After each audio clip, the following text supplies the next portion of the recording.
সময় সংক্ষিপ্ত হয়ে আসছে, বছর চলে যাচ্ছে মাসের মতো, মাস যাচ্ছে সপ্তাহের মতো, সপ্তাহ যাচ্ছে দিনের মতো, আর দিন যাচ্ছে একটা ঘন্টার মতো। তখন বুঝে নিবে যে সময় একদম শেষের দিকে। যখন দেখবে বিশ্বের বিভিন্ন জায়গায় যেদিকে চোখ দিবে দেখবে যে মুসলিমদেরকে টার্গেট করা হচ্ছে, মুসলিমদেরকে টার্গেট করে করে হত্যা করা হচ্ছে, এবং কাফের, মুশরিক, মুনাফিক এরা সবাই ঐক্যবদ্ধ হয়ে ইসলামের বিরুদ্ধে আগ্রাসন চালাচ্ছে, বুঝে নেবে যে সময় শেষের দিকে, সময় বেশি বাকি নাই। তিনি আরো বলে গেছেন, যখন দেখবে ঘুষ, দুর্নীতি আর প্রতারণায় সমাজ ছেয়ে গেছে, বুঝে নিবে শেষ জামানা এটা। প্রতিটা হাদিস বলার সময় নাই খুদ ভাই, আমি শুধু শর্টকাট করে বলছি।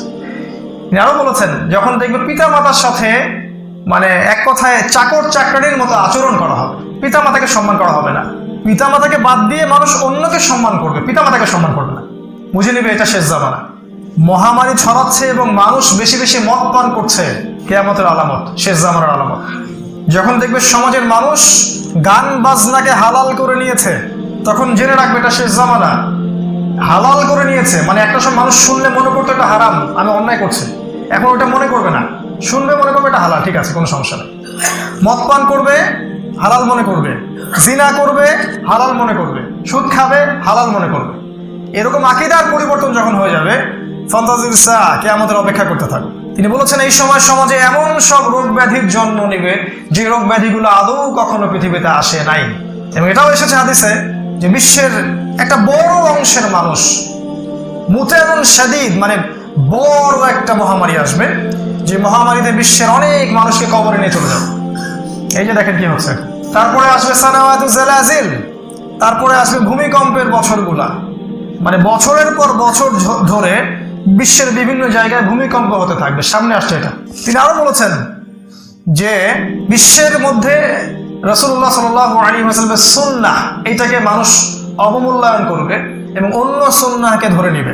এটা হচ্ছে দেখেন যে এইরকম অবস্থা যখন আসবে, নবী সাল্লাল্লাহু আলাইহি ওয়াসাল্লাম আরো বলেছেন তারপরে একটা মহাযুদ্ধ শুরু হবে বিশ্বের, মহাযুদ্ধ, যেখানে বিশ্বের 80টা রাষ্ট্র একত্রিত হয়ে যাবে, 80টা রাষ্ট্র, 80টা পতাকা। বিশ্বে এমন কোনো যুদ্ধ এখনো হয়নি যে যুদ্ধে 80টা দেশ একত্রিত হয়েছে, নো। ইতিহাস আমরা শুরু থেকে বলেছি, কোনোদিনও বিশ্বে এমন কোনো যুদ্ধ হয়নি যখন 80টা রাষ্ট্র একসাথে যুদ্ধ করছে, আছে? নাই। এবং এই যুদ্ধে প্রত্যেক 100 জনের মধ্যে 99 জন সৈন্য মারা যাবে, মানে এই যুদ্ধটা হবে নিউক্লিয়ার যুদ্ধ বা পারমাণবিক কোনো যুদ্ধ হতে পারে। আল্লাহু আ'লাম বিসওয়াব। নবীজি বলছেন এর পর মুসলিমদের হাল ধরতে আল্লাহ পাক একজন ব্যক্তিকে মদিনা থেকে বের করবেন, যার নাম হবে মুহাম্মদ, যাকে আমরা বলবো ইমামুল মাহদি। মুসলিমরা তার হাতে বায়াত গ্রহণ করবে এবং তিনি মুসলিমদেরকে সাথে নিয়ে কুফফার শক্তির বিরুদ্ধে ঝাঁপিয়ে পড়বেন এবং তিনি তাদেরকে পরাজিত করবেন। তিনি তুরস্কের কনস্ট্যান্টিনোপল জয় করবেন। এরপর মাসিহুদ দাজ্জাল মানুষের রূপে বের হবে এবং এই দাজ্জালকে ইমামুল মাহদি হত্যা করতে পারবেন না, বরং দাজ্জাল বিশ্বে মানে এমন ম্যাসাকার অবস্থা সৃষ্টি করবে যে মুসলিমদের আর এই বিশ্বে টেকাই সম্ভব হবে না, তারা পাহাড়ের গুহাগুলোর মধ্যে আশ্রয় নেবে। এই সময় আল্লাহ রাব্বুল আলামিন আসমান থেকে ঈসা আলাইহিস সালামকে পাঠাবেন সিরিয়ার দামেশকে, সেখানে তিনি নামবেন এবং ঈসা আলাইহিস সালাম এই দাজ্জালকে হত্যা করবেন। তারপরে তিনি জেরুজালেম ইসলামিক খেলাফত আবারও কায়েম করবেন। কোন জেরুজালেম?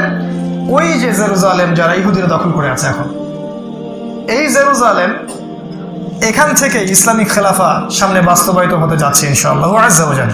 পৃথিবীর কোনো শক্তি এটাকে ঠেকাতে পারবে না। আসসালামু আলাইকুম ওয়া রাহমাতুল্লাহি ওয়া বারাকাতুহু।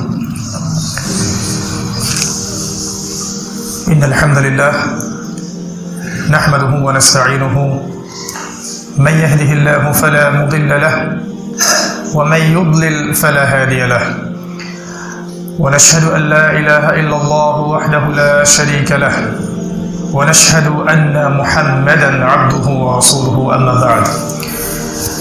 فأعوذ بالله من الشيطان الرجيم. بسم الله الرحمن الرحيم.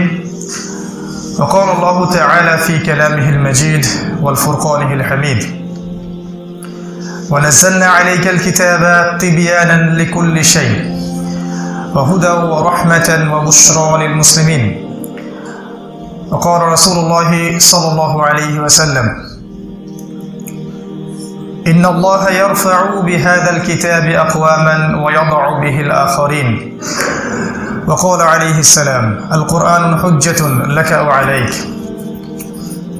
আলহামদুলিল্লাহ, যাবতীয় প্রশংসা এবং গুণগান একমাত্র মহিয়ান ও গরিয়ান আল্লাহ সুবহানাহু ওয়া তাআলার জন্য, যে আল্লাহ সুবহানাহু ওয়া তাআলা নাজিল করেছেন মহাবিশ্বের মহাবিস্ময় মহাগ্রন্থ আল কোরআন এবং প্রেরণ করেছেন সর্বকালের সর্বশ্রেষ্ঠ মানব মুহাম্মদুর রাসূলুল্লাহ সাল্লাল্লাহু আলাইহি ওয়াসাল্লামকে।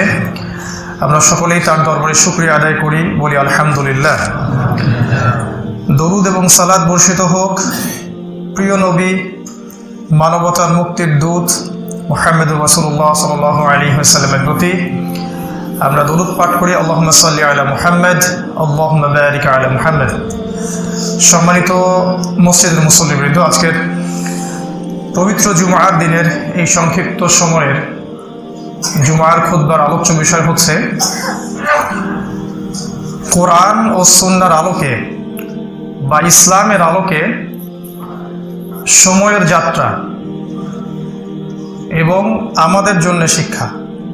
ইনশাআল্লাহ তাআলা এই বিষয়ের উপরে খুব সংক্ষিপ্ত একটি আলোচনা আপনাদের সামনে উপস্থাপন করার চেষ্টা করব। ওমা তাওফীকি ইল্লা বিল্লাহ আলাইহি তাওয়াক্কালতু ওয়া ইলাইহি উনীব। রব্বি ইশরাহ লি সাদরি ওয়া ইয়াসসির লি আমরি ওয়াহলুল উকদাতাম মিন লিসানি ইয়াফকাহু কওলি। আউযু বিকালিমাতিল্লাহি তাম্মাতি মিন শাররি মা খালাক। আলোচনা শুরুর আগে একটা বিষয় আপনাদের কাছে অনুরোধ করতে চাই, সেটা হলো জুমার খুতবা চলাকালীন সময় আমরা আপোষে কথা বলবো না ইনশাআল্লাহ। মোবাইল ফোনগুলো সাইলেন্ট করে রাখবো এবং এমন কিছু করব না যাতে করে জুমার নেকিটা নষ্ট হয়ে যায়।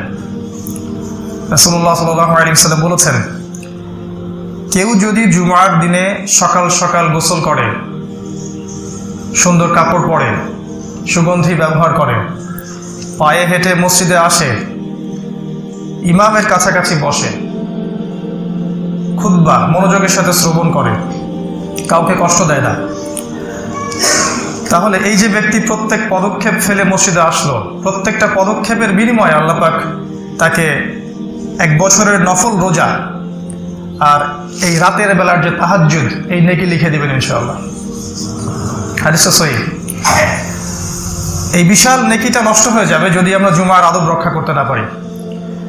দ্বিতীয় একটা অনুরোধ থাকবে, সেটা হচ্ছে আলোচনা যেটা করা হবে ইনশাআল্লাহ তাআলা, এটাকে আপনার 2 চোখ দিয়ে বুঝতে হবে।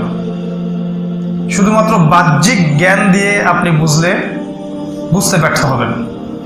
আপনাকে হৃদয়ের চোখ, হৃদয়ের কান, আল্লাহ পাক যে কলব দিয়েছেন, এই জ্ঞানটাকেও কাজে লাগাতে হবে।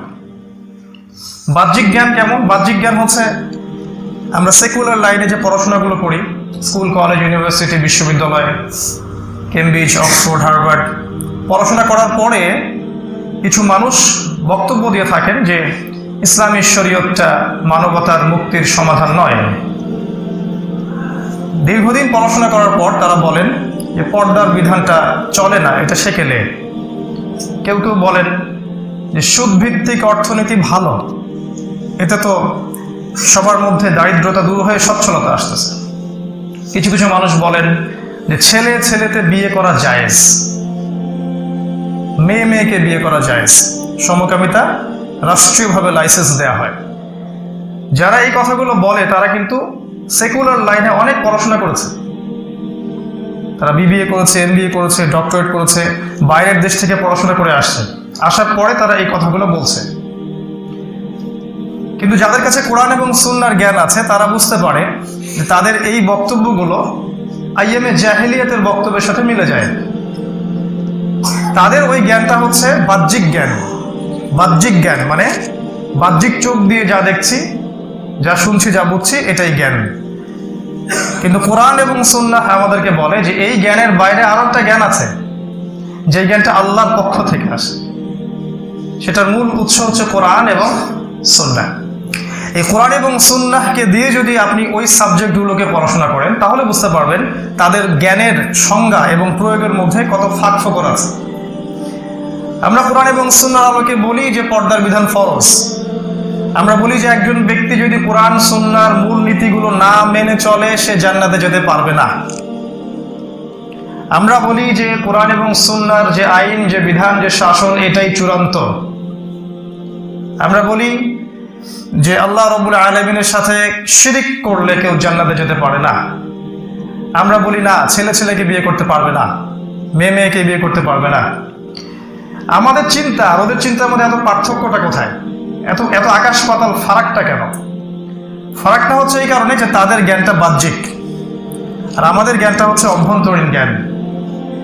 তো কোরআন এবং সুন্নাহকে শুধু বাহ্যিক দৃষ্টি দিয়ে দেখলে আপনি এই বিশ্বকে বুঝতে ব্যর্থ হবেন। আপনাকে বাহ্যিক চোখের সাথে সাথে হৃদয়ের চোখটাকেও কাজে লাগাতে হবে। আর কোরআন কিন্তু আপনাকে বলেছে যে মানুষের এই বাইরের কানের জায়গায় ভিতরের একটা কান আছে, বাহিরের চক্ষুর জায়গায় ভিতরের একটা চোখ আছে। মুসলিমদের একটা কলব বা হৃদয় আছে, এই নূর দিয়ে তারা বিশ্বকে দেখবে। যদি এটাতে আমরা ব্যর্থ হই তাহলে কোরআন সুন্নাহ হাতে থাকার পরেও আমরা বিশ্বের চ্যালেঞ্জগুলো মোকাবেলা করতে পারবো না, যেটা এখন হচ্ছে। খেয়াল করে দেখবেন যে আমাদের মুসলিমদের কাছে কোরআন সুন্নাহ সবই আছে মাশাআল্লাহ, তারপরেও তারা বিশ্বকে চ্যালেঞ্জ করতে ব্যর্থ হচ্ছে। ইসলামিক খিলাফা কোথাও নাই। ইসলামিক খিলাফা যে কোথাও নাই, কারো কিন্তু ঘুম হারাম হয়ে যায়নি। বিশ্বের কোথাও এখন ইসলামিক খিলাফা নাই, আল্লাহর দেয়া শাসন নাই, এটা জাদুঘরে। কারো মাথা ব্যথা নাই। দেখবেন যে মুসলিমদের অর্থনৈতিক চাবিকাঠি মুসলিমদের হাতে নাই। অর্থনৈতিক চাবিকাঠি এখন ইহুদি খ্রিস্টানদের হাতে, মুসলিমদের কোনো মাথা ব্যথা নাই। দেখবেন রাজনৈতিক নেতৃত্ব, কর্তৃত্ব, ক্ষমতা মুসলিমদের হাতে নাই, এটা পশ্চিমা সভ্যতার হাতে। মুসলিমদের তেমন কোনো মাথা ব্যথা দেখা যায় না। এডুকেশন সিস্টেম, পড়াশোনা সিস্টেম, ইসলামিক এডুকেশন সিস্টেম সারা ওয়ার্ল্ড ব্যাপী স্ট্যাবলিশ হয়নি, মানে প্রতিষ্ঠিত হয়নি, এটা নিয়ে কারো মাথা ব্যথা দেখা যায় না। মিডিয়া, প্রযুক্তি মুসলিমদের হাতে নাই, সব ওদের হাতে, আমাদের মাথা ব্যথা নাই। অস্ত্র শস্ত্র, সায়েন্টিফিক এবং টেকনোলজিক্যাল রেভলিউশন, এটা মুসলিমদের হাতে নাই, ওদের হাতে আছে, মুসলিমদের মাথা ব্যথা নাই। এই যে অবস্থা, এটা একদিনে তৈরি হয়নি, এর পিছনে একটা লম্বা ইতিহাস আছে। আজকে সেই ইতিহাস বলার সময় নাই। এই যে লম্বা একটা ভূমিকা বললাম, এর সারমর্ম হচ্ছে এই কথা যে এই অবস্থার পিছনে দায়ী হচ্ছে শুধুমাত্র বাহ্যিক দৃষ্টিভঙ্গি দিয়ে বিশ্বকে দেখা। যদি কোরআন এবং সুন্নাহকে দিয়ে আমরা বিশ্বকে দেখতাম, বিশ্বের রাজনীতিকে দেখতাম, অর্থনীতিকে দেখতাম, সামাজিক নীতিকে দেখতাম, মিডিয়াগুলোকে দেখতাম, ওদের প্রযুক্তিগুলোকে দেখতাম, এই কোরআনকে কাজে লাগিয়ে এবং নবী সাল্লাল্লাহু আলাইহি ওয়াসাল্লামের সুন্নাহকে কাজে লাগিয়ে, তাহলে আজকে থাকতাম আমরা শীর্ষস্থানীয় জায়গায়। এই বিশ্বের লিডিং রোল আমরাই দিতাম, আমরাই বিশ্বকে শাসন করতাম। কিন্তু আজকে আফসোসের বিষয় হচ্ছে মুসলিমরা শাসিত, মুসলিমরা এখন শাসিত, আমরা দাস, এটাই সত্য। তবে এই অবস্থা ইনশাআল্লাহ তাআলা বেশি দিন থাকবে না। আগামী দিনগুলোতে এটা পরিবর্তন হবে ইনশাআল্লাহ। বিশ্বের প্রতিটা কাঠামোর মধ্যে পরিবর্তন আসবে। এই চলমান শিক্ষা ব্যবস্থা থাকবে না, এই চলমান সেকুলারিজম বা ডেমোক্রেসি এগুলো থাকবে না, চলমান এই যে আপনার মিডিয়ার আগ্রাসন এগুলো থাকবে না, মুসলিমদের এই বিভক্তি এটাও থাকবে না, টুকরা টুকরা মুসলিমদের রাষ্ট্র আলাদা আলাদা হয়ে আছে এটাও থাকবে না, ইসলামের আইন শাসন বাদ দিয়ে যত জাহিলিয়াত আছে এগুলো কোনোটাই ইনশাআল্লাহ তাআলা আগামী দিনগুলোতে থাকবে না। এটাই চূড়ান্ত। মাঝখানের এই সময়টুকু বাকি আছে এখানে। ইসলাম, কোরআন এবং সুন্নাহর দৃষ্টিভঙ্গি দিয়ে আপনি যদি বিশ্বকে দেখতে চান, তাহলে আপনার কয়েকটা বিষয়ের জ্ঞান অর্জন করতে হবে। এই জায়গাটা যুবকদের জন্য খুব ইম্পর্টেন্ট। শুধুমাত্র কোরআন এবং সুন্নাহ এর মুখস্থ বিদ্যা দিয়ে আপনি পরিপূর্ণ জ্ঞান অর্জন করতে পারবেন না। কোরআন এবং সুন্নাহ খালি তোতা পাখির মতো যদি মুখস্থ করে যান, আপনি পরিপূর্ণ জ্ঞান অর্জন করতে পারবেন না। কোরআন এবং সুন্নাহর অর্থ, এর ব্যাখ্যা, এর ইন্টারপ্রিটেশন আপনাকে বুঝতে হবে, জানতে হবে। আর এটা বোঝার জন্য, জানার জন্য আপনাকে কোরআন সুন্নাহর পাশাপাশি আরও কয়েকটা সাবজেক্ট পড়াশোনা করতে হবে। এই বিশ্বের কথা বলছি, এখন যদি আপনি ইসলামের জন্য কিছু করতে চান তাহলে এই জ্ঞানগুলোর দরকার আছে। তার মধ্যে একটা অন্যতম জ্ঞান হচ্ছে ইতিহাস, হিস্ট্রি। বিশ্বের শুরু থেকে নিয়ে শেষ পর্যন্ত, আজ পর্যন্ত বিশ্বের কোথায় কি হয়েছে এই ইতিহাসটা আপনার জানা থাকতে হবে। দুর্ভাগ্যজনক, আজকে আমাদের মাদ্রাসা শিক্ষা ব্যবস্থার মধ্যেও হিস্ট্রি পড়ানো হয় না, এমনকি ইসলামের ইতিহাসটুকুও পড়ানো হচ্ছে না। আরেকটা জ্ঞান দরকার আপনার, সেটা হচ্ছে অর্থনৈতিক জ্ঞান, ইকোনমিক্সের জ্ঞান।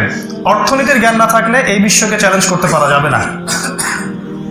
আরেকটা জ্ঞান দরকার, সেটা হলো জিও পলিটিক্স বা পলিটিক্যাল সায়েন্স, রাষ্ট্রবিজ্ঞান। ভূ রাজনৈতিক প্রেক্ষাপট বুঝতে হলে এই জ্ঞানটার দরকার হয়। এটা না থাকলে আপনি বিশ্বকে চ্যালেঞ্জ করতে পারবেন না। আরেকটা জ্ঞান থাকতে হয় রাসূলুল্লাহ সাল্লাল্লাহু আলাইহি ওয়াসাল্লামের সিরাত বা তার জীবনী।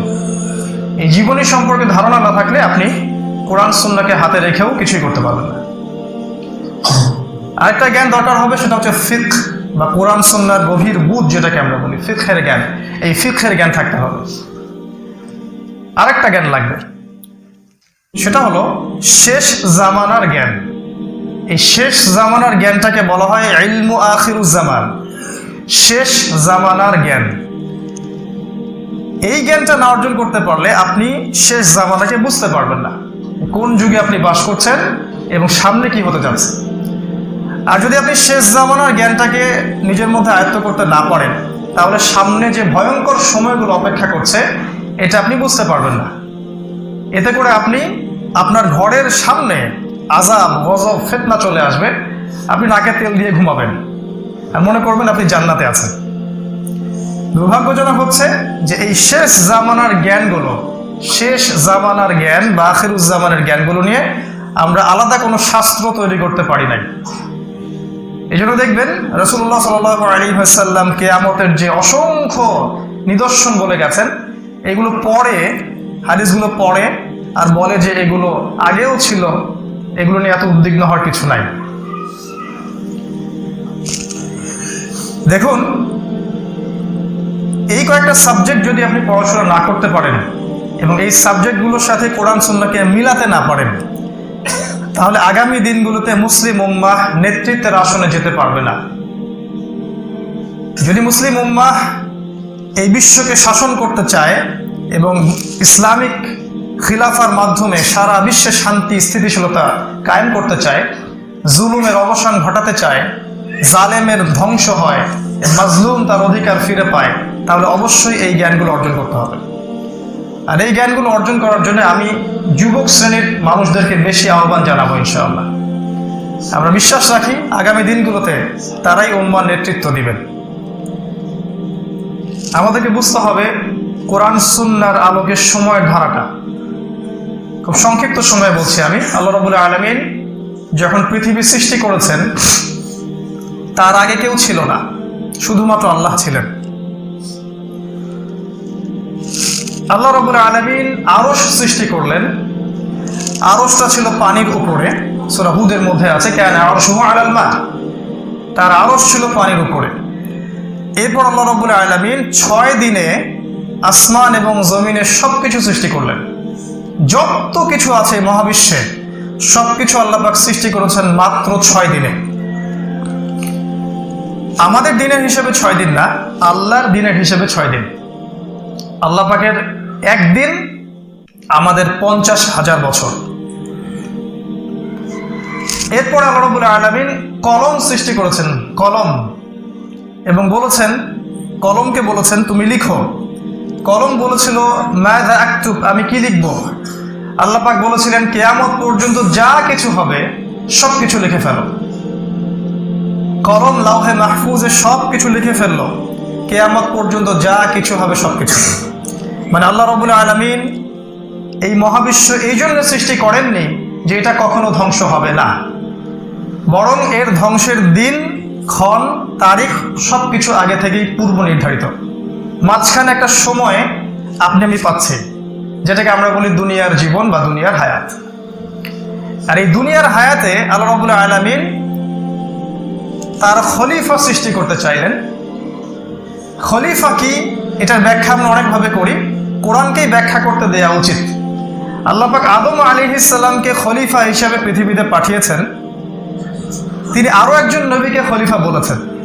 যদি প্রশ্ন করা হয় যে সেই নবীকে, আমার মনে হয় 95% যুবক উত্তর দিতে পারবে না, কারণ কোরআনের বেসিক জ্ঞানটুকু তারা এখন অর্জন করতে চায় না। এদিকে মাশাআল্লাহ তারা বিবিএ, এমবিএ, ডক্টর, ইঞ্জিনিয়ার সব হচ্ছে মাশাআল্লাহ। কোরআন হচ্ছে অবহেলিত। আল্লাহ পাক আদম আলাইহিস সালামকে বলেছেন খলিফা, আরো একজন নবীকে তিনি বলেছেন খলিফা, তার নাম দাউদ আলাইহিস সালাম। আল্লাহ পাক সূরা সদের মধ্যে বলেছেন যে দাউদকে আমি খলিফা বানিয়েছিলাম এই পৃথিবীতে, যাতে করে সে আমার বিধান দিয়ে বিশ্ব শাসন করে। তাহলে আমরা বুঝতে পারছি খলিফার কাজটা কি। খলিফার কাজ আল্লাহর বিধান দিয়ে বিশ্ব শাসন করা। আদম আলাইহিস সালাম পৃথিবীতে আসলেন, আপনারা হিস্ট্রি জানেন কিভাবে তিনি পৃথিবীতে আসলেন। শয়তান চলে আসলো, আল্লাহ পাককে শয়তান চ্যালেঞ্জ করলো, প্রত্যেক আদম সন্তানকে জাহান্নামে নিয়ে যাব। আল্লাহ পাক বললেন যে যারা তোমার অনুসরণ করবে তাদের সবাইকে আমি জাহান্নামে দেব। আল্লাহ পাকের কোনো পরোয়া নাই। যারা আমার প্রেরিত বিধান কোরআন সুন্নাহ ওহী মেনে চলবে, ইনশাআল্লাহ আমি তাদেরকে চিরস্থায়ী জান্নাত দান করবো ইনশাআল্লাহ। এই হলো সহজ সরল দর্শন। এরপরে নূহ আলাইহিস সালামের সময় আসলো, তখন দেখলাম শিরকের ছড়াছড়ি। নূহ আলাইহিস সালামের সময় খালি শিরক আর শিরক, আল্লাহর সাথে শিরক, আল্লাহকে বাদ দিয়ে অন্যের পূজা করা, আল্লাহকে বাদ দিয়ে মূর্তি পূজা করা, আল্লাহকে বাদ দিয়ে ভাস্কর্যের পূজা করা, আল্লাহকে বাদ দিয়ে কবর পূজা করা, অন্য কাউকে সিজদা করা, এমনকি আল্লাহ রাব্বুল আলামিনের আইন বিধান শাসন বাদ দিয়ে মানব রচিত আইন বিধান শাসন দিয়ে সমাজ পরিচালনা করা, এটাও শিরক, যেটা বলতে আমরা ভয় পাই। এটা যে শিরক, এটা সূরা তওবার মধ্যে আছে। আর বলে রাখা একটা কথা, কারো আমল নামায় যদি একটা শিরক থাকে এবং সে যদি তওবা না করে এই অবস্থায় মারা যায়, 99% সম্ভাবনা হচ্ছে সে ব্যক্তি জাহান্নামে যাবে। কারো আমল নামায় যদি শিরকের পাপ থাকে, শিরক, এবং সে তওবা না করে ওই অবস্থায় মারা যায়, তাহলে 99% সম্ভাবনা এই ব্যক্তি জাহান্নামে যাবে। কারো আমল নামায় যদি শিরক না থাকে, জেনা, চুরি, ডাকাতি, মানে অনেক বড় বড় পাপ আছে, ঘুষ, সুদ, মিথ্যা কথা বলা, গীবত, তহমত, অনেক পাপ, আল্লাহ পাক চাইলে এই ব্যক্তিকে মাফ করতে পারেন। কথা কি বুঝতে পারেননি? কারো আমল নামায় যদি শিরক না থাকে, অনেক বড় বড় পাপ থাকে, আল্লাহ পাক চাইলে তাকেও মাফ করতে পারেন।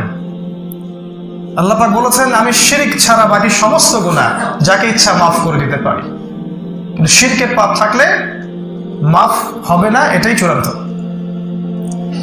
এই যে শিরকগুলো বললাম, এগুলো নূহ আলাইহিস সালামের যুগেও ছিল। আল্লাহ পাক কি করলেন? আল্লাহ পাক প্লাবন দিয়ে তাদেরকে ধ্বংস করে দিলেন। তাই আমরা আজকে যারা শিরকের মধ্যে নিমজ্জিত আছি, আমাদের শিক্ষা গ্রহণ করা উচিত যে যদি আমরাও শিরকের মধ্যে হাবুডুবু খাই, আল্লাহ পাক কোনো সন্দেহ নাই আমাদেরকে ধ্বংস করবেন। একটা আয়াত বলি, আল্লাহ পাক সূরা বনী ইসরাঈলের মধ্যে বলেছেন ওয়া ইন মিন ক্বরিয়াতিন ইল্লা নাহনু মুহলিকুহা ক্বাবলা ইয়াউমিল কিয়ামাহ।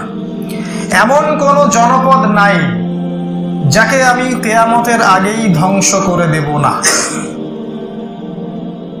এমন কোন জনপদ নাই যাকে কিয়ামতের আগেই আমি ধ্বংস করে দেব না। আও মুআযযিবুহা আযাবান শাদীদা, অথবা তাদেরকে কঠিন আযাব আমি দিব না। কানা যালিকা ফিল কিতাবি মাসতুরা, এটা ওই কিতাবে বহু আগেই লেখা হয়ে গেছে। তার মানে কিয়ামতের আগে পুরো ওয়ার্ল্ড ব্যাপী, গ্লোবাল, ইউনিভার্সাল শিরকের ছড়াছড়ি থাকবে।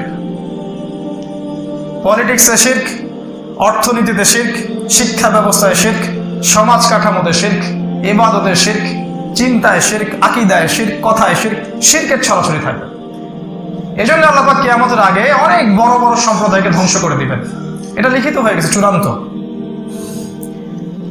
একটা হাদিস বলি, আদম আলাইহিস সালাম যখন কিয়ামতের মাঠে উঠবেন, আল্লাহ পাক তাকে বলবেন তোমার সন্তানদের মধ্য থেকে জাহান্নামীদেরকে আলাদা করে দাও। আদম আলাইহিস সালাম বলবেন যে কতজনকে আলাদা করে দেব হে আল্লাহ? আল্লাহ পাক বলবেন 1999 জন মানুষকে জাহান্নামের জন্য আলাদা করে দাও। কথা কি বুঝতে পারছেন আমার? 999 জন মানুষকে জাহান্নামের জন্য আলাদা করে দাও, প্রতি 1000-এ একজন জান্নাতে যাচ্ছে।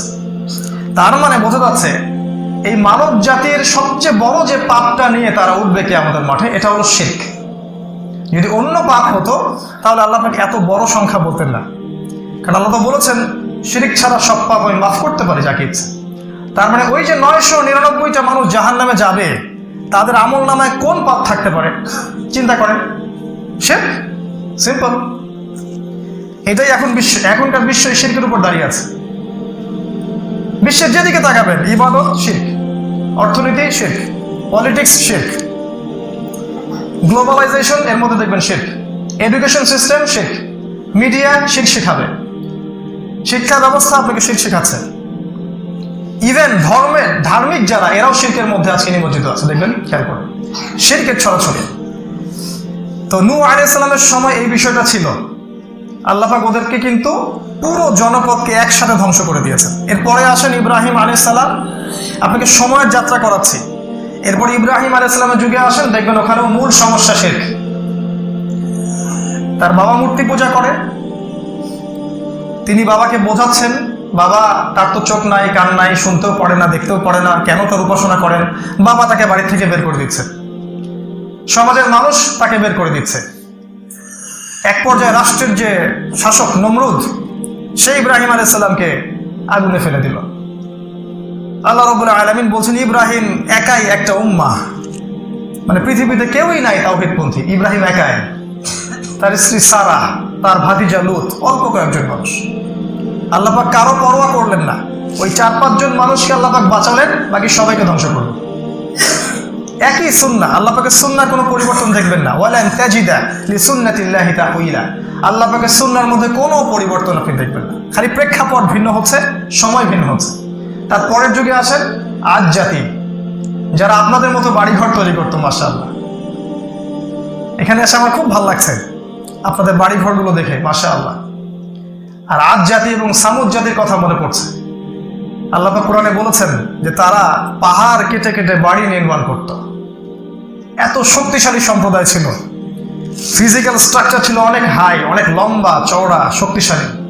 এক একজন মনে করেন 30 হাত 40 হাত লম্বা মানুষ। এত শক্তি আল্লাহ তাদেরকে দিয়েছিলেন যে তারা পাহাড় কেটে কেটে বাড়ি নির্মাণ করত। কিন্তু তাদের মূল পাপ ছিল শিরক।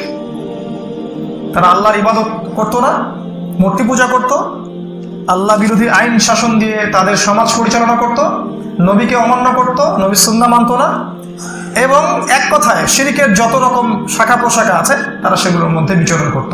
আল্লাহ পাক কি করলেন?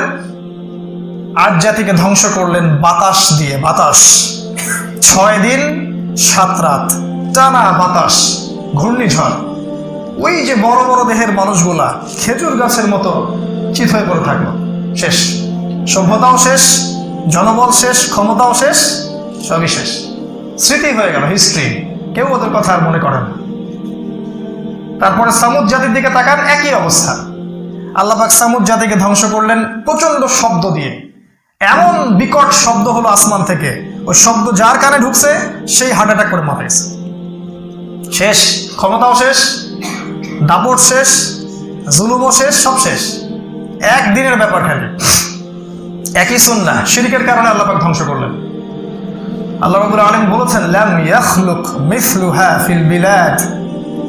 আল্লাহ পাক বলেছেন এই আদ এবং সামুদ জাতির মতো সম্প্রদায়, এরকম সভ্যতা বিশ্বে কখনো সৃষ্টি করা হয়নি। তার এত উন্নত সভ্যতা ছিল। আজকে আমরা মনে করি না সায়েন্স এবং টেকনোলজির যুগে আমরা বাস করছি, আমরা উন্নত ইত্যাদি ইত্যাদি, ওদের চেয়ে উন্নতি আমরা এখন অর্জন করতে পারি না। একই পরিণতি হলো। এরপরে আসেন মুসা আলাইহিস সালামের কওম, একই অবস্থা। ফেরাউনকে দাওয়াত দেওয়া হচ্ছে, তুমি আল্লাহ নাও, আল্লাহ একজন আছেন, তার কাছে আনুগত্য করো, আত্মসমর্পণ করো, বনু ইসরাইলের উপরে জুলুম করো না, ছেড়ে দাও। ফেরাউন কোনো কথাই শুনছে না, বরং ফেরাউন সত্যকে দমন করার জন্য যত প্রোপাগান্ডা আছে চালাচ্ছে। আর তার বিশাল সেনাবাহিনী ছিল। হাল আতাকা হাদিসুল জুনুদ, আল্লাহ পাক বলেছেন না, তোমার কাছে কি সেনাবাহিনীর কথা পৌঁছেছে? ফেরাউন ওয়া সামুদ, ফেরাউন এবং সামুদের সেনাবাহিনী, বিশাল সেনাবাহিনী।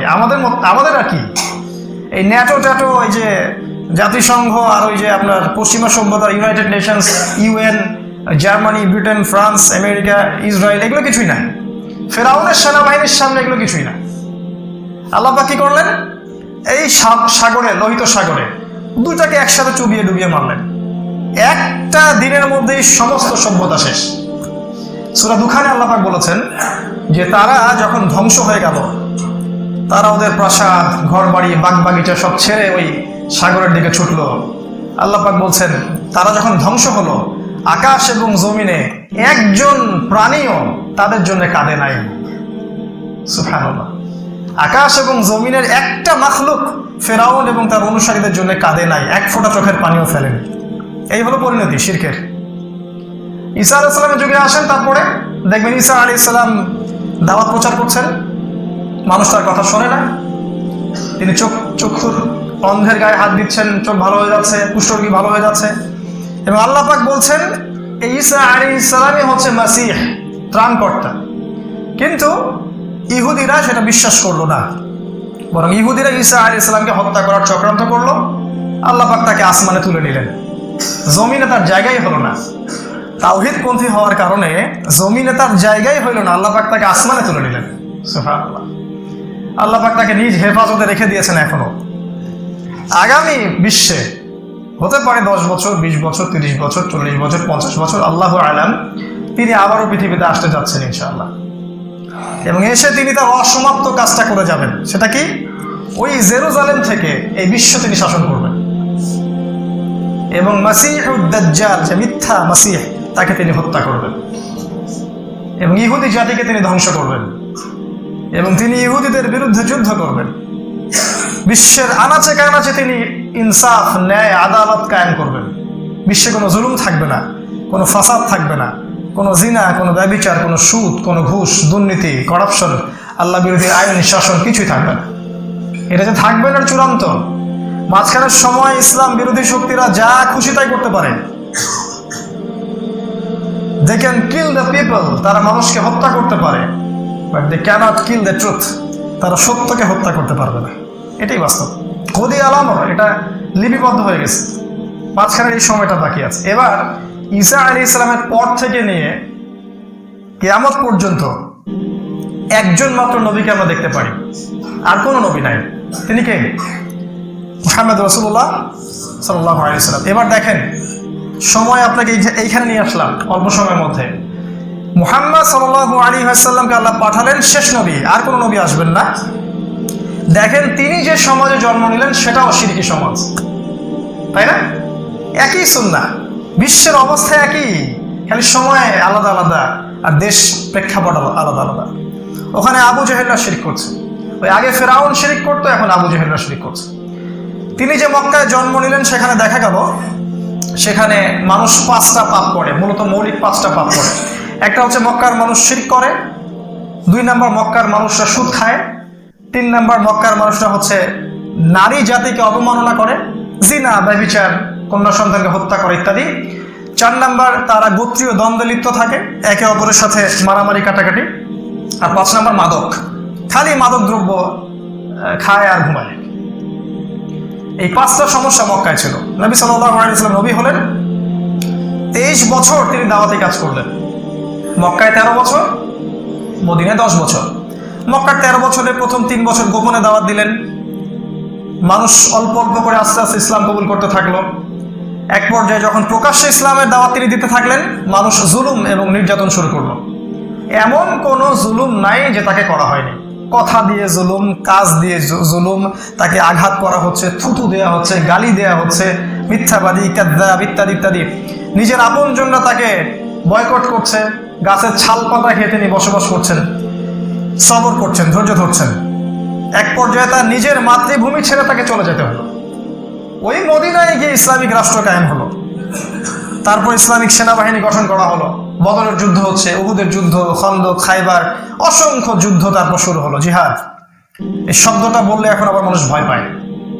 ইসলামের একটা ইবাদত, এটা বলতে মানুষ ভয় পায়। মানে পশ্চিমা সভ্যতা চেয়েছিল যে মুসলিমদেরকে তাদের মূল ইবাদতটা থেকে সরাই দিতে। এটাই একমাত্র ইবাদত না, এটা ইসলামের পিলার। তারা এখানে সম্পূর্ণ সফল। এই শব্দটা বলতে মুসলিমরা এখন ভয় পায়। খেয়াল করে দেখেন।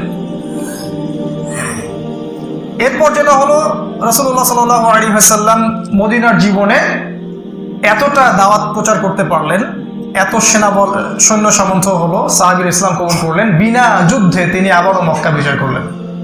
এই যে 23 বছরে তিনি ইসলাম কায়েম করলেন, মানে দিনটা যে প্রতিষ্ঠা হলো পুরো জাজিরাতুল আরবে, এবার 23 বছর পরের দিকে আপনি তাকান, এই 23 বছর পর আপনি ওখানে কোনো শিরক দেখতে পারবেন না।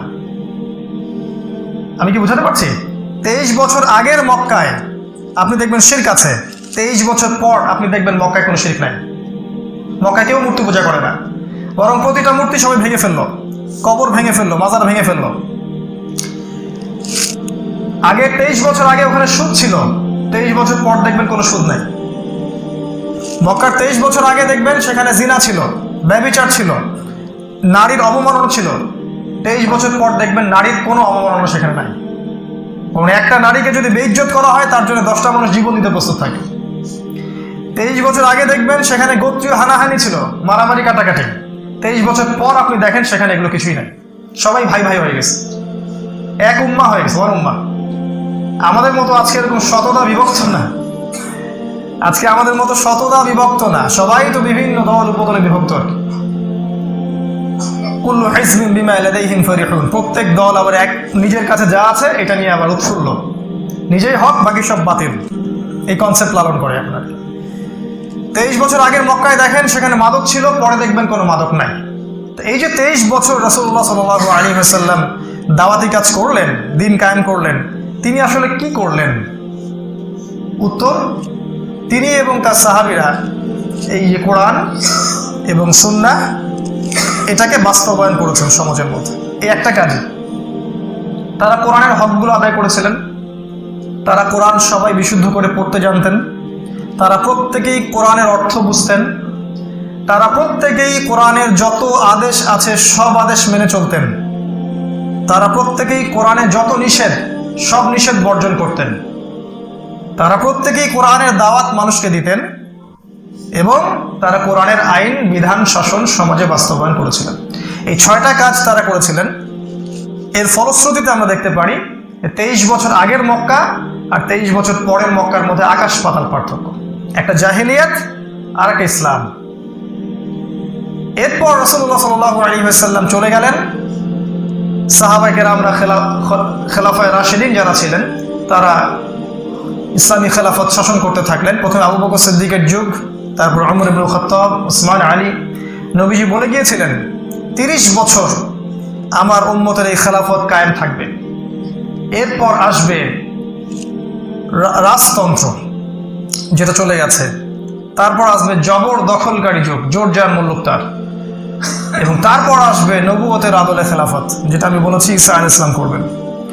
আর আপনার জন্য শেষ অংশ গিয়ে আমি বলতে চাচ্ছি খুতবার, যে রাসূলুল্লাহ সাল্লাল্লাহু আলাইহি ওয়াসাল্লাম চলে যাওয়ার আগে এমন কোনো ভালো বিষয় নাই যেটা তিনি বলতে বাকি রেখেছেন, আবার এমন কোনো খারাপ বিষয় নাই যা থেকে আমাদেরকে দূরে থাকতে তিনি বলে যাননি।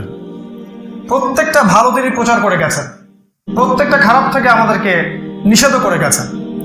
এবং আরেকটা বড় কাজ তিনি করে গেছেন, সেটা হচ্ছে আগামী দিনগুলোতে কি হতে যাচ্ছে এটাও তিনি বলে গেছেন।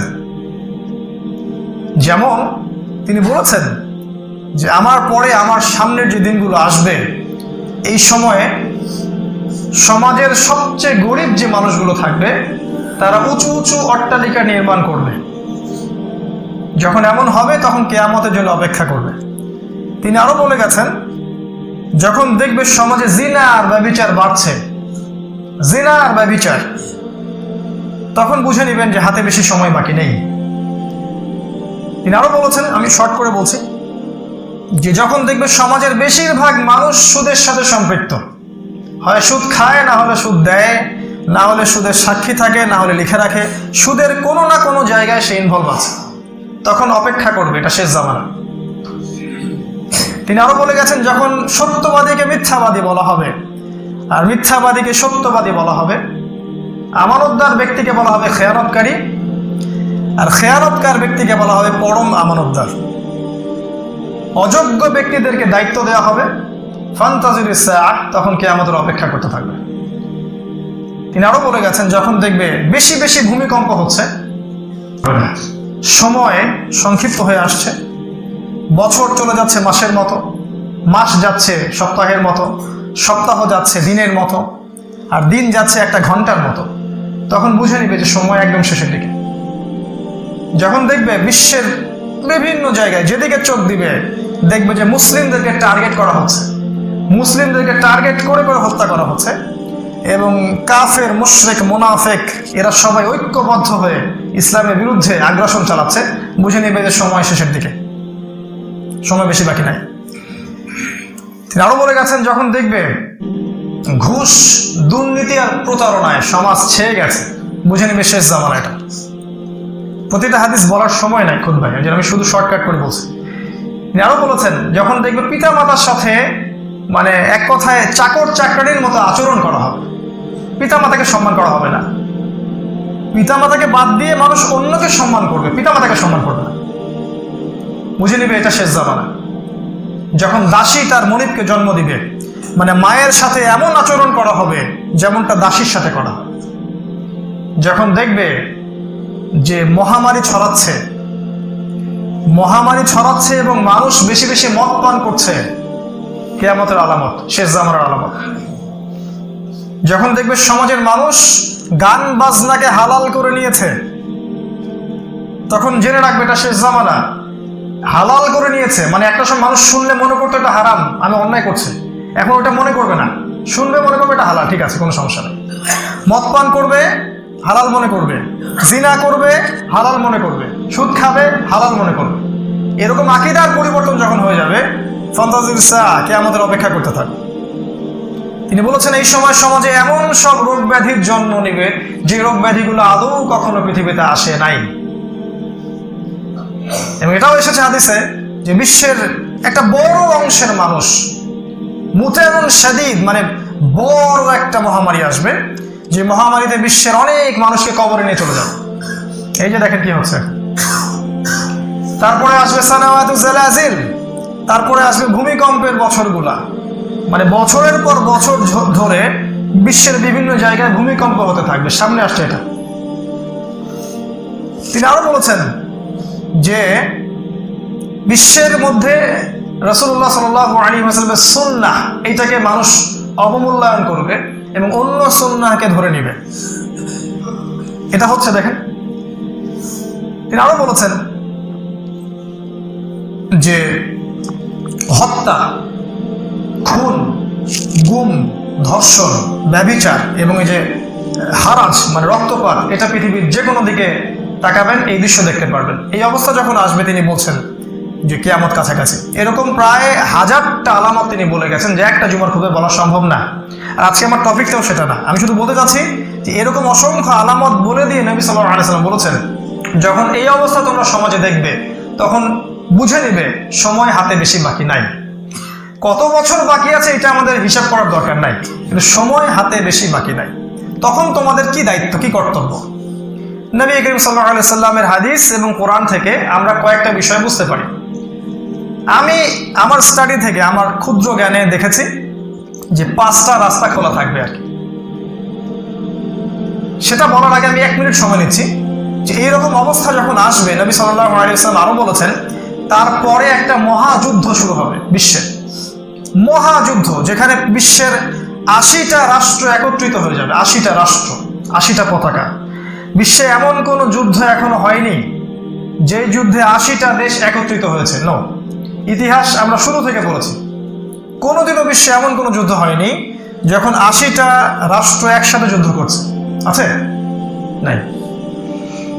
এবং এই যুদ্ধে প্রত্যেক 100 জনের মধ্যে 99 জন সৈন্য মারা যাবে। মানে এই যুদ্ধটা হবে নিউক্লিয়ার যুদ্ধ বা পারমাণবিক কোনো যুদ্ধ হতে পারে। আল্লাহু আ'লাম বিসওয়াব। নবীজি বলছেন, এর পর মুসলিমদের হাল ধরতে আল্লাহ পাক একজন ব্যক্তিকে মদিনা থেকে বের করবেন, যার নাম হবে মুহাম্মদ, যাকে আমরা বলবো ইমামুল মাহদি। মুসলিমরা তার হাতে বায়াত গ্রহণ করবে এবং তিনি মুসলিমদেরকে সাথে নিয়ে কুফফার শক্তির বিরুদ্ধে ঝাঁপিয়ে পড়বেন এবং তিনি তাদেরকে পরাজিত করবেন। তিনি তুরস্কের কনস্ট্যান্টিনোপল জয় করবেন। এরপর মাসিহুদ দাজ্জাল মানুষের রূপে বের হবে এবং এই দাজ্জালকে ইমামুল মাহদি হত্যা করতে পারবেন না, বরং দাজ্জাল বিশ্বে মানে এমন ম্যাসাকার অবস্থা সৃষ্টি করবে যে মুসলিমদের আর এই বিশ্বে টেকাই সম্ভব হবে না, তারা পাহাড়ের গুহাগুলোর মধ্যে আশ্রয় নেবে। এই সময় আল্লাহ রাব্বুল আলামিন আসমান থেকে ঈসা আলাইহিস সালামকে পাঠাবেন সিরিয়ার দামেস্কে। সেখানে তিনি নামবেন এবং ঈসা আলাইহিস সালাম এই দাজ্জালকে হত্যা করবেন। তারপরে তিনি জেরুজালেম ইসলামিক খেলাফত আবারও কায়েম করবেন। কোন জেরুজালেম? ওই যে জেরুজালেম যারা ইহুদিরা দখল করে আছে এখন, এই জেরুজালেম, এখান থেকে ইসলামিক খেলাফা সামনে বাস্তবায়িত হতে যাচ্ছে ইনশাআল্লাহু আযজা ওয়া জাল। পৃথিবীর কোনো শক্তি এটাকে ঠেকাতে পারবে না। এবং দেখেন, ইসরায়েল যে ওই রাষ্ট্রটা দখল করেছে, সেখান থেকে ফিলিস্তিনিদেরকে বের করে দিয়েছে এবং সেখানে তারা রাষ্ট্র গঠন করে বিশ্ব নিয়ন্ত্রণ করছে। মুসলিমদের কিন্তু কোনো মাথা ব্যথা নাই। মুসলিমদের মাথা ব্যথা ইখতিলাফি মাসআলাগুলোকে নিয়ে, আপোষে দ্বন্দ্ব, নিজের দল, নিজের মত, নিজের তরিকা, নিজের এই বিষয়গুলোকে নিয়ে মুসলিমদের মাথা ব্যথা বেশি। মূল শত্রু যেটা সাপের মাথা, এই মাথা নিয়ে কোনো মাথা ব্যথা দেখা যায় না। বরং ওর সাথে এখন মুসলিমরা আঘাত করতেছে, বন্ধুসুলভ আচরণ করবে। আল্লাহ পাক কোরআনে বলেছেন, ওয়ালান তারদা আনকাল ইয়াহুদ ওয়ালান নাসারা হাত্তা তাত্তাবিআ মিল্লাতাহুম। ইহুদি এবং এই নাসারা সভ্যতা ততক্ষণ পর্যন্ত তোমার উপর সন্তুষ্ট হবে না হে নবী, যতক্ষণ না তুমি তাদের মিল্লাত গ্রহণ করছো। আর আমরা ওদের সাথে বন্ধুত্বের কথা বলছি। তিনি আরো বলেছেন, ইয়া আইয়ুহাল্লাযীনা আমানু, হে মুমিনগণ, লা তাত্তাখিযুল ইয়াহুদা ওয়ান নাসারা আউলিয়া, ইহুদ এবং খ্রিস্টানদেরকে বন্ধুরূপে গ্রহণ করো না। বা'দুহুম আউলিয়া বা'দ, ওরা একে অপরের বন্ধু। ওয়া মান ইয়াতাওয়াল্লাহুম মিনকুম ফাইন্নাহু মিনহুম, তোমাদের মধ্যে কেউ যদি ওদের সাথে বন্ধুত্ব করে, সে ওদের অন্তর্ভুক্ত, সে এই উম্মার কেউ না। সিম্পল। আজকে বিশ্বের দিকে তাকাবেন, দেখবেন মুসলিমদের কাজ হচ্ছে ওদের সাথে আঘাত করা। তারা আমার উম্মার কেউ না। ওখান থেকে ঈসা আলাইহিস সালাম খেলাফত কায়েম করে 40 বছর বিশ্ব শাসন করবেন এবং বিশ্বের আনাচে কানাচে তিনি ইসলামী হুকুমত কায়েম করবেন। পৃথিবীর কোনো শক্তি এটা ঠেকাতে পারবে না। এরপরে মানুষ আবারও খারাপ হওয়া শুরু করবে এবং ওই খারাপ মানুষগুলো রাস্তায় দাঁড়িয়ে জেনা করবে।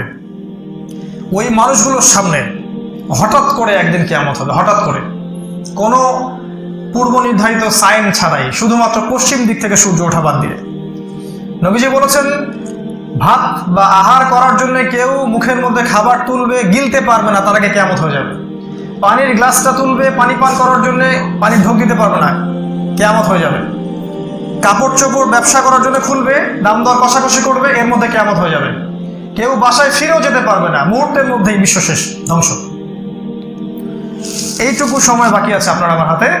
কারণ আমরা যদি দুই চোখ দিই, আমি শুরুতে বলেছি, যদি দুই চোখ, বাইরের চোখ, ভিতরের চোখ, দুইটাকে কাজে লাগিয়ে কোরআন সুন্নাহ গবেষণা করে, অর্থনীতি, রাজনীতি, ইতিহাস, জিওপলিটিক্স সব ঘাটাঘাটি করে যদি আপনি পড়াশোনা করেন, আপনি বুঝতে পারবেন এখনকার বিশ্বের যে অবস্থা আর বিগত 100 বছর আগে বিশ্বের যে অবস্থা ছিল, এটা সমান নয়।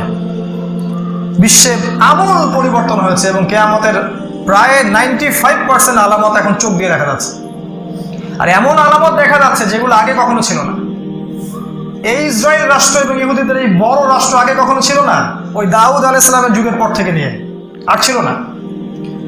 সারা বিশ্বের মানুষ একসাথে শিরিক করছে, এটা আগে কখনো ছিল না।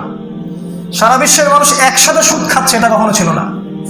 বিশ্বের একটা জায়গা থেকে পুরো বিশ্বের অর্থনীতি, রাজনীতি, মিডিয়া নিয়ন্ত্রণ করা হচ্ছে, এটা আগে কখনো ছিল না। কখনো এরকম নগ্ন পদে রাখালরা উঁচু উঁচু বিল্ডিং তৈরি করেনি। এত জিনা কখনো ছিল না, এত ব্যভিচার, এত পরকীয়া, এত ডিভোর্স, এরকম মাদকের ছড়াছড়ি, এরকম মহামারী, এইরকম ম্যাসাকার রোগ ব্যাধি আগে কখনো ছিল না। এগুলো লাস্ট 100 বছর হয়েছে। আমি আলাদা একটা খুতবা দিতে পারবো ইনশাআল্লাহ, লাস্ট 100 বছরে বিশ্বে কি কি হয়েছে, ইনশাআল্লাহ আরেকদিন। আমরা শেষ করছি। এই জায়গায় আপনার আমার কাজ অল্প কয়েকটা, শুধু পয়েন্টগুলো বলছি। প্রথম কাজ হচ্ছে, যদি আপনি চান যে আগামী দিনগুলোর জন্য আপনি নিজেকে প্রস্তুত করবেন, নিজের কবরের ফিকির করবেন, এই দুনিয়ার জীবনটাকে কাজে লাগাবেন, আল্লাহর কাছে শান্তি চাচ্ছেন, জান্নাত চাচ্ছেন, এবং এই ফিতনার যুগেও নিজের ঈমান আমলকে হেফাজত করে আপনি আল্লাহর সন্তুষ্টি অর্জন করতে চাচ্ছেন সময়কে কাজে লাগিয়ে, তাহলে অল্প কিছু কাজ আপনার কাছে বাকি আছে। যেমন প্রথম কাজটা হচ্ছে আপনাকে জ্ঞান অর্জন করতে হবে, যেটা আমি আগে বলেছি। 2 নাম্বার, জ্ঞান অনুযায়ী আপনাকে আমাকে আমল করতে হবে, সময় নষ্ট করা যাবে না। 3 নাম্বার, আপনাকে আদর্শ পরিবার গঠন করতে হবে। 4 নাম্বার, আপনার রিজিকের উৎস যেটা, সেটা হালাল কিনা নিশ্চিত করতে হবে। 5 নাম্বার, আপনাকে কোরআন সুন্নাহর দাওয়াত মানুষের কাছে প্রচার করতে হবে আপনার সাধ্য অনুযায়ী। এখানে বিভক্তির দিকে যাবেন না, সবাইকে একটা জায়গায় আনার চেষ্টা করতে হবে। কারণ দিন শেষে আমরা সবাই মুসলিম। আমি বলেছি, ওরা ইসলাম বিরোধী শক্তিরা যখন মুসলিমদেরকে হত্যা করে, তারা দেখে না এ কোন মাযহাবের, এ কোন তরিকার, এ কোন সংগঠনের, না, তারা শুধু এতটুকু দেখে সে লা ইলাহা ইল্লাল্লাহ পড়েছে কিনা। 6 নাম্বার, আমাদেরকে একটা ঐক্যবদ্ধ প্ল্যাটফর্ম সৃষ্টি করার চেষ্টা করতে হবে। 7 নাম্বার, আমাদের ঊর্ধ্বতন যারা কর্মকর্তারা আছেন সমাজের, রাষ্ট্রের, অন্য জায়গায়, তাদেরকে বিষয়গুলো বোঝানোর চেষ্টা করতে হবে, কারণ তারা বিষয়গুলো বোঝেন না, অজ্ঞ। এই বিষয়গুলো যদি আমরা একসাথে করতে পারি, এরপর আর কিছু করতে পারেন, যেমন শারীরিক আপনি প্রিপারেশন রাখতে পারেন, ফিজিক্যাল প্রিপারেশন রাখতে পারেন। খাবার দাবার যখন গ্রহণ করবেন সচেতন থাকবেন, এমন কোনো খাবার খাবেন না যেটা আপনার ভিতরটাকে নষ্ট করে দেয়, কারণ শেষ জামানায় বেশিরভাগ খাবার হবে বিষাক্ত। এবং বড় অঙ্কের টাকা পয়সা ব্যাংকে রাখবেন না। কেন কথাটা বললাম সেটা পরে বুঝতে পারবেন। পুরো বিশ্বের সিস্টেমটা চেঞ্জ হতে যাচ্ছে। আপনি যদি বড় অঙ্কের অ্যামাউন্ট এভাবে জমিয়ে রাখেন, আপনি আপনার সম্পদ হারাবেন। কি করতে পারেন? আপনি সম্পদটাকে সোনায় কনভার্ট করতে পারেন, রূপায় কনভার্ট করতে পারেন, জমিতে কনভার্ট করতে পারেন, বা গবাদি পশুতে কনভার্ট করতে পারেন। যদি কাগজের টাকায় সম্পদ, অর্থ ফেলে রাখেন, আপনি সামনে সম্পদ হারাতে যাচ্ছেন। এটা আপনার জন্য সুখবর। রাস্তা কয়েকটা। 1, আপনি আমি আমাদের হাতে কোরআন সুন্নাহ থাকার পরেও এই কাফের, ফাসেক, জালেম, মুশরিক, মুনাফিকদের সাথে আপোষ করে নেওয়া, এটা একটা অপশন যেটা আমরা কেউ করতে চাইবো না। 2, যতদিন পর্যন্ত আমরা এই অবস্থায় বসবাস করছি, নিজের জান, মাল, যা কিছু আল্লাহ পাক দিয়েছেন তা দিয়ে আল্লাহর পথে দাওয়াত, জিহাদ এবং দিন প্রতিষ্ঠার চেষ্টা অব্যাহত রাখা। এ পথে হয় আপনি গাজী হবেন, না হলে শহীদ হয়ে যাবেন। 3, যখন দেখবেন ফিতনা ব্যাপকভাবে ছড়িয়ে পড়ছে, তখন প্রত্যন্ত জায়গায় গিয়ে বসবাস করার প্রিপারেশন রাখেন, কারণ শহর কেন্দ্রিক জীবন ব্যবস্থা ধ্বংস হয়ে যাবে সামনে। আরেকটা হচ্ছে আমর ইবনে আস রাদিয়াল্লাহু আনহুকে রাসূল সাল্লাল্লাহু আলাইহি ওয়াসাল্লাম যেটা বলেছেন, যে ওই রকম ফিতনার যুগে তুমি ঘরে বেশি বেশি থাকো, বিনা প্রয়োজনে বাইরে যেও না, নিজের মুখটা বন্ধ রাখো, বিনা প্রয়োজনে কথা বলিও না, এবং নিজের পাপের জন্য আল্লাহর কাছে তওবা ইস্তেগফার করতে থাকো। এগুলো বাইরে আসলে আমাদের কাছে তেমন কোনো অপশন আমরা দেখি না। হয় আপনাকে এখানেই এভাবে বাঁচতে হবে, না হলে এখানেই মরতে হবে। আগামী দিনগুলোর জন্য আল্লাহ পাক আমাদের সবাইকে প্রস্তুতি গ্রহণ করার তৌফিক দান করুন, আল্লাহুম্মা আমিন। এবং 2 চোখকে কাজে লাগিয়ে জ্ঞান অর্জন করার তৌফিক দান করুন, উম্মাহকে ঐক্যবদ্ধ করার তৌফিক দান করুন, শেষ জামানা সম্পর্কে মানুষকে সচেতন করার তৌফিক আল্লাহ পাক দান করুন। এবং আমাদের ব্যক্তি জীবন, পরিবার জীবন, সামাজিক জীবন এবং রাষ্ট্রীয় জীবনে যারা আছি, আমরা সবাইকে আল্লাহ রাব্বুল আলামিন আল্লাহর বিধানের সামনে আত্মসমর্পণ করার তৌফিক আল্লাহ পাক এনায়েত করুন, আল্লাহুম্মা আমিন। এই বলে আজকে আমি আমার সংক্ষিপ্ত জুমার খুতবা শেষ করছি। আসসালামু আলাইকুম ওয়া রাহমাতুল্লাহ। আকুলু কওলি হাযা আস্তাগফিরুল্লাহ লি ওয়া লাকুম ওয়া লিসাইরিল মুসলিমিন। বারাকাল্লাহু লানা ওয়া লাকুম বিল আয়াতিল হাকীম। ইন্নাহু তাআলা জাওয়াদুন কারীমুন বাররাউফুর রহিম।